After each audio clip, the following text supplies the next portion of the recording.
Shalom, shalom. First and foremost, I'm going to get all of you go to your house by a show, outside by a show. That's double honors to the apostles and the elders, great millstone, rule with and great example to the young brothers, the truth, peace, and blessing to the whole family. Lord willing, that's an edifying lesson.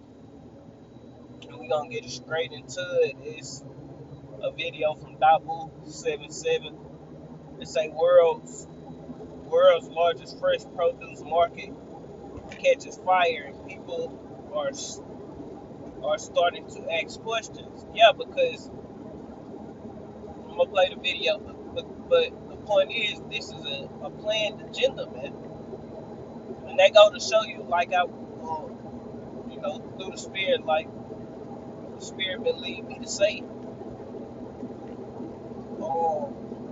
this world, America, not only America, but the world in general, the riches of the earth, as far as food, you know, is extremely plenteous, man. Like, they done burnt down so many food production centers, factories, fresh produce stand, all these different burning crops, doing all these things to destroy the crops, and it's still plenteous right now. Like, if you just a single person and you, okay, shit, I got a couple $1,000. I want to say prep some food up. Being corner, I'm saying in a corner mindset, you got some money to blow. You thinking like a prep, you on some corner shit, trying to buy a whole bunch of food to prep. Now, ain't nothing wrong with getting food extra, like say you usually go buy 2 cans of corn when you go to the store. It ain't nothing wrong to finding a Costco or a Sam's Club or a big box store and getting, instead of 2 cans, go ahead and spend $14 and get, 20 cans. So you won't have to go to the store as much. You already have it, you know. Ain't nothing wrong with it. But I mean, go somewhere where they sell the cans and boxes. You might get 6 or 8 cans for $4, $5, right now. Instead of getting 2 cans for $3. So do that. That'll be smarter than getting 2 cans. But say a person wanted to just go splurge and prep up some food with, he got $2,000 to spend. He finna prep food. He got buckets to put it in. He gonna put the packets in it to keep it fresh, buy rice and stuff like that. He can go rack up and be good for a whole year or two, on canned goods and rice and shit. Of course, if you prep, you ain't gonna want to buy meat unless you buy canned food like beef stew and shit. But you can do that in the time we living in right now, because the stores are slam packed. Your Walmarts, your Winn Dixies, your Sam's Club, Costco's, or all these different places.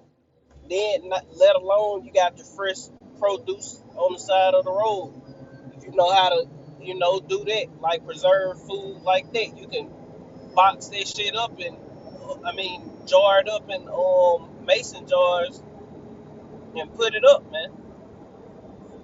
You know, and it'll last. Cut it up and jar it up. You know, you can do that, but it's food. You got plenty of right now. Food is every fucking well. Food is everywhere. All in all, they burning down all these what's the names. Food still everywhere right now, but when it hit, when it do hit, it's gonna catch everybody off guard. Like, the people in the world, they ain't gonna know what to do when the truck stop running and this famine hit. People ain't gonna know what the fuck to do because they ain't been watching. Like Apostle Paul said, that we ain't gonna be taken as a thief because we on our watch, roughly paraphrasing. We are the watchmen for the house of Israel. And those that listen and hear us, they not gonna be taken as a thief because they listening to the watchers. But all those of our people too represented basically the 2/3, they gonna be caught off guard. And these heathens, fuck them. See, one thing about these heathen, they prepping up on some carnal shit, so they gonna have food unless the Lord want them to be put to death and they prepping it up for the elect. So they gonna have food, they gonna be good.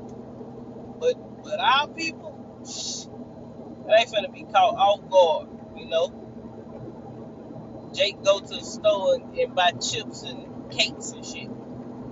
No canned goods, no rice, no water, no real food, really. Just straight junk food. All this shit bullshit, but I'm talking about straight junk food. But when it do hit, when the famine really kicks in, it's coming because they doing too much breaking down the food chain, so to speak. It's gonna hit, but when it do hit, it's gonna be like a nuclear explosion, man. And it's gonna sweep the earth. That wind gonna sweep the earth for famine, and it's gonna be up. Ain't gonna be nothing you can do, man. Either you gonna have it or you don't. You gonna have food or you not. Either the Lord gonna be with you or he not, man. And if the Lord ain't with you, you gonna starve to death, man. In that day, unless you go, the scriptures say they gonna spoil each other's houses for the lack of bread. So you gonna have people resort to stealing and killing, to get what they need. You gonna have people, the love of many gonna wax cold. You're gonna have cannibalism going on, Jeffrey Dahmer style, literally. All this finna come to the earth in a huge way because once this one thing, the motherfucker wanna eat, motherfuckers wanna eat. And then this place here in America is you just always eating. You always can get you a bag of chips, an apple from some goddamn GMO or not, or whatever. You can stop by McDonald's, stop by Burger King, or one of these fast food restaurants, get you a sandwich. But all this stuff gonna stop, man. It's gonna just abruptly stop. You gonna go to Walmart, ain't gonna be shit in there. The trucks ain't gonna run. All it takes is for one major thing to happen, and all the stores gonna be empty.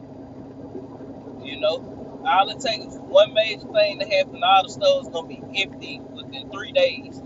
Ain't gonna be shit in there, but stuff you can't eat. It's gonna happen fast when it do happen. But all these things are just eventually it's gonna happen, man. We just watch. We constantly on our watch. We constantly patiently waiting for these things to happen because we not shying away from it, as they say. We not running from it. We praying that the Lord destroy this place yesterday, man. Today, tomorrow, Bible shot, bring this place down, bring these people to their knees. Because the pride and the wickedness of these people, is extremely great. But let's play this video and see what they got Dabu's finna say.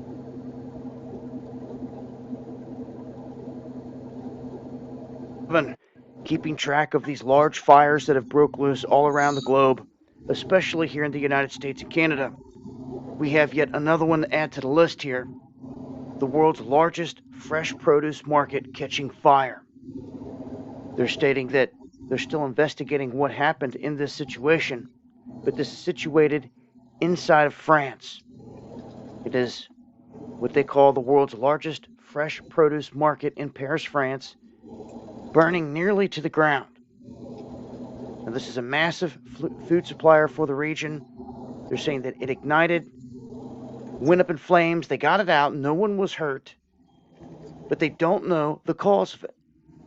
It took 100 officers and 30 fire engines to battle this fire. And it's just another massive food processing place to just go up in waste. So, no one injured, but this 1.7-acre warehouse burnt up, and now this is one less place serving up food for the masses. So, as I get more information on this, I'll continue to update, but this was a wholesale market that employed some 12,000 people. It sold fruit, vegetables, seafood, meats, dairy products, you name it, all from around the world. It won't no more because it's gone. I'll leave links here. Make sure to join me for the live streams going live Monday and Friday, 9 p.m. Eastern on Dabu 777, right here on YouTube. And I think he say that was in France. But at the end of the day, these things are happening all over the world. They go to show you that it's a global agenda, man. You know, going back into the one world order, NWO. The NWO, they pushing hard and heavy at that. You know, all these governments, all these economies, so-called governments, rather, you know, the governments are destroying the economy purposelessly, however you say it. You know, they trying to do it. Everybody is on one accord, you know, making like, oh, it's just a freak accident. No, it's no fucking freak accident. Why ain't no damn car dealerships catching on fire? Or no, you know, academies or footballs, just random shit. It's just all food production system, you know. These mass food production places, they the ones catching on fire. These mass storage facilities of food, that's catching on fire. Esau working at that food chain, man. You know, because he think he's the most high. When you go into Egypt, the Lord say he gonna smite Egypt with plagues as before. And one of those plagues that the Lord smote Egypt with, that was after. But what the Lord did to when Joseph was in Egypt, he smote the land with a plague. Even Israel got smoked. That's why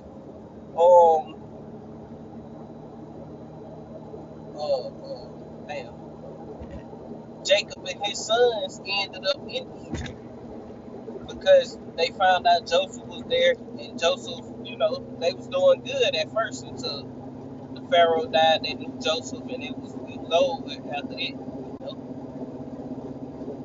But it was 7 years of plenty. It's a 7 years of famine. You know, when famine kick in, people are willing to sell themselves, and that's what happened. When there wasn't nothing else to sell in the land of Egypt, people sold themselves for food. People sold themselves when there wasn't nothing else to sell. When they ran out of gold and silver, precious things that was sellable, they had to sell themselves in the servitude, and that's what Esau wants now.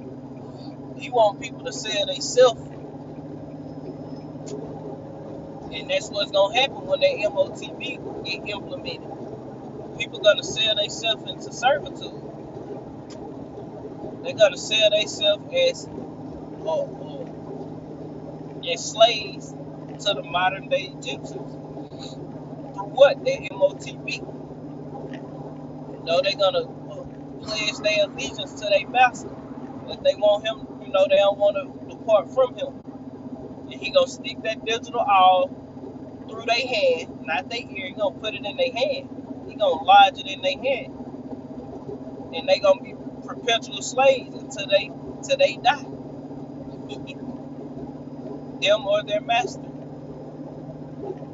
And that's why the Lord gonna kill them and the master at the same time, man. That's why the scriptures say, though thou join hand in hand, the wicked shall not go unpunished. The wicked gonna be punished regardless of what you do, man. You know? Hand join the hand, the wicked shall be punished, roughly paraphrasing it. You know, but that's pretty much the point. This places when it the point is when this thing hit, it's gonna hit and it's gonna hit hard. And it ain't gonna be no fool nowhere, man. You know? When the Lord brought, because it's gonna be the Lord, this all the Lord doing. Fuck Esau. Whatever Esau doing, the Lord calling this devil to do these things, man. You know? That's the point. It's the Lord's doing, but Esau is doing. It's man-made, but the Lord is moving the mind of the kings of the earth to do these things, man. So when it really hit, oh boy, it's gonna be terrible, you know. And if the Lord not with you, you're not gonna eat like the scriptures say. We always quote, "My servant shall eat, but ye shall be hungry. My servant shall rejoice, but ye shall cry for sorrow, heart." Roughly paraphrasing. You're gonna be thirsty. My servant's gonna drink. Roughly paraphrasing. That's what the scriptures say, man. And Lord willing, we are those servants, man. Lord willing, the Lord is dealing with this, you know, on the level. And we not those servants who gonna come to him in that day and say, "Lord, Lord." And he say, "I never knew thee." No, we fighting for our spot of good gracious with the Lord and our spot on the chariot. That's